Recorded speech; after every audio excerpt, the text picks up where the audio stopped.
यो चाहिँ हाम्रो यो पापनी चाहिँ भन्ने हाम्रो गरिन्छ। पापनी धनकुटा खेतलुङ पनि पाटुवास भन्ने गरिँदो रहेछ। खेतलुङ भनेको मगरमा चाहिँ यहाँको भाषामा प्रत्येक चाड वर्ष हुने गरेको भन्ने एउटा गरिँदो रहेछ।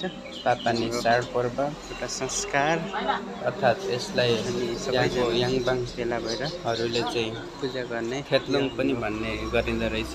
चाहिँ पुरानो त्यहाँको पुस्तादेखि चलाउँदै आएको याङबाङ राईहरूको तरवारहरू भाषामा छ, र घन्टीहरू यसमा छ। चाहिँ यता यसलाई यो चाहिँ सिङ्गो पनि पुरानो भन्ने गरिन्छ। कति वर्ष पुरानो अनि यतातिर चाहिँ घन्टी झ्याम्टा यो पूजा यो गरिएको चिन्डो यहाँ थानमा ढाल पूजा गरेर तरवारहरू यो प्रयोग गरिएको छ यस मुख्य समयमा चाहिँ त्यो सबैले थानमा।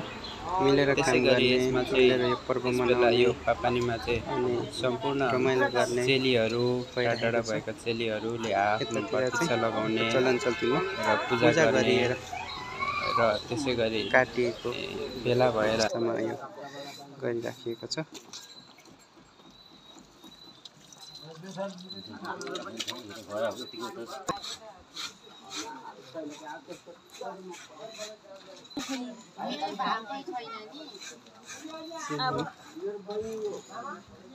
हजुर हुनुहुन्छ भाइहरू।